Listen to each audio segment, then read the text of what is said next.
What's your feeling about the draft now that it's in the books? Do you feel like they did well? Did they answer the questions? Did they fill the holes as you saw them?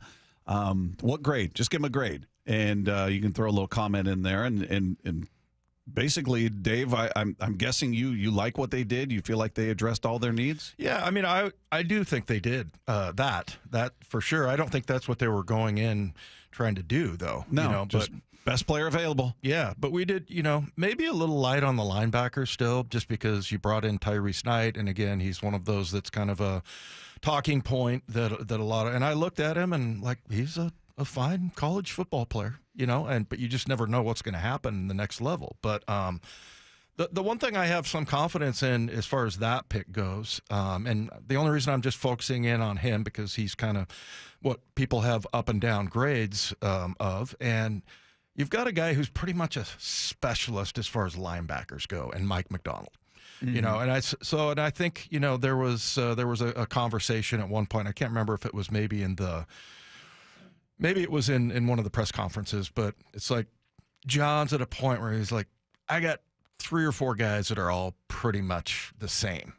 Who do you like, Mike? Ask for his recommendation, because I think what it really is all about, what we can't really see as far as defensive players go, is what this scheme is going to be like. And there are certain players that fit better. I mean, I thought Patrick Queen, we were talking about that.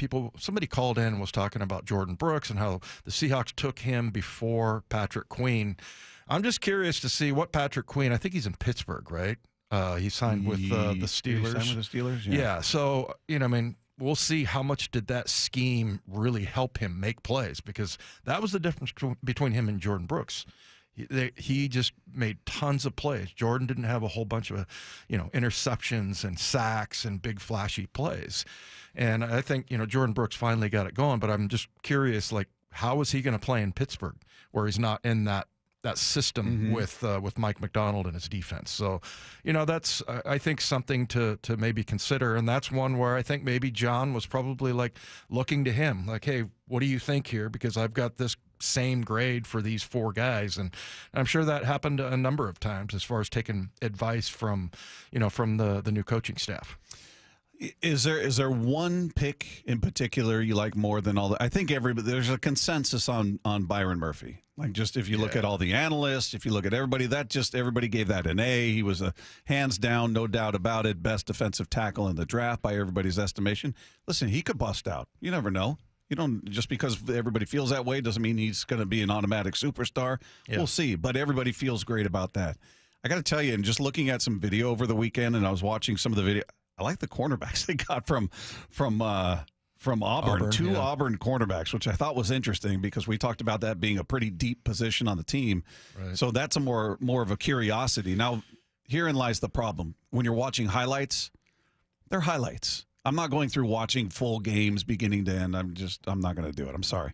But watching highlights, everybody looks like they're on their way to the Hall of Fame. Mm-hmm. But I really like Christian Haynes. I really like how he looks. He looks like he's got nasty. He looks big and strong. He looks like what you need at that guard spot. And it's weird to be excited about an offensive guard. It's weird to be. I don't know if that's just watching a line that just hasn't been good for a while and seeing that as, okay, that's going to fit nicely. That's good. But just going on video, I'm removing Murphy because that's sort of that's the easy answer. I agree. Yeah, I really like how Christian Haynes looks, man. Yeah. I really liked how he looks. I totally agree, man. And all of a sudden, you look at that, you got him, and then you've got the kid Sata Lameo. Hopefully, I'm saying that right. We'll get that down. But the kid from Utah, and he really loves offensive guard. It sounds like he played tackle, but you add that, and then certainly Christian Haynes, who I think I'm with you. I think I might be the most excited about him other than Byron Murphy. But now all of a sudden you look at it and go, man, it's going to be a real competition at guard. I mean, we didn't really see, that was one place where they really need it. Now they didn't address center. So, we'll say Olu's got to make that jump. But now all of a sudden you look like you're getting pretty competitive at offensive guard. And the other thing, you mentioned it, and it's the same thing with him and this Michael Jerel guy, who is kind of my curiosity favorite, the offensive tackle from Findlay. 6th rounder. Yeah, 6th rounder. He was their last pick. Where is Findlay? It's in Ohio. So it's a Division II. I don't think I've ever heard of that. Well, if you go and look at his film, it looks like a high school stadium that they're playing in, basically. Findlay. And then also, the defensive ends that he's blocking, they also look like high school football players. But this guy is just and he's kind of my curiosity favorite. I'm with you. I like Christian Haynes a lot. These other guys, we'll see how they fill in. DJ James and Nehemiah Pritchett, who, by the way, he was 4th or 5th, I think, as far as fastest 40 in the entire combine. Pretty interesting. They went 2 cornerbacks. Yeah. And both from Auburn. And watching highlights, you look at them and go, wow, they look good. Now we'll see how that translates. But pretty interesting. 2 of their 7 picks were for a position group that you and I talked a lot about, going, well, they're pretty set there. That would be surprising if they drafted somebody high at that position. Yeah. I don't know how this shakes out, but it's kind of exciting to see what that competition is going to be like. I think we talked about running back possibly, and they didn't draft a running back. They did sign a free agent, the kid from Boise State. Yeah, Loti, I think.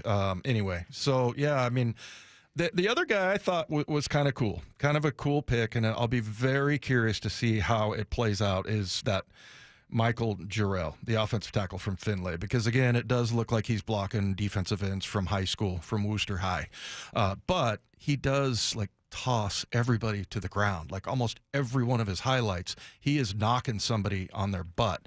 The other thing I liked about him was that he said he had opportunities apparently to leave, get in the transfer portal, and he didn't want to. And he said, I didn't want to transfer or chase NIL deals or go to, Power Fives to make it into the NFL. He said he's very loyal about these guys believed in me, so I was going to stick with them. And I thought that was pretty amazing because he had the opportunity to transfer and, to a more well-known program. And he just said that he didn't want anybody else getting credit for him being that good, that he loves his coaching staff so much. And I'm like, wow, that as far as character goes, you got to love that. Now, is he going to make the team? I don't know. I mean, I wrote down he's 6'4", 310. He looks pissed.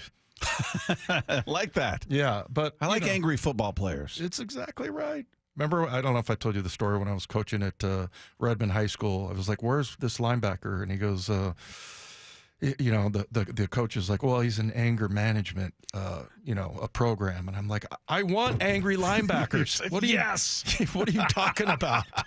I need angry linebackers. And this guy is angry. So, yeah, and he's got a lot of loyalty in him. And so Division II kid, I mean, he's a total underdog. But I thought that was a cool draft. That was maybe my the funnest one.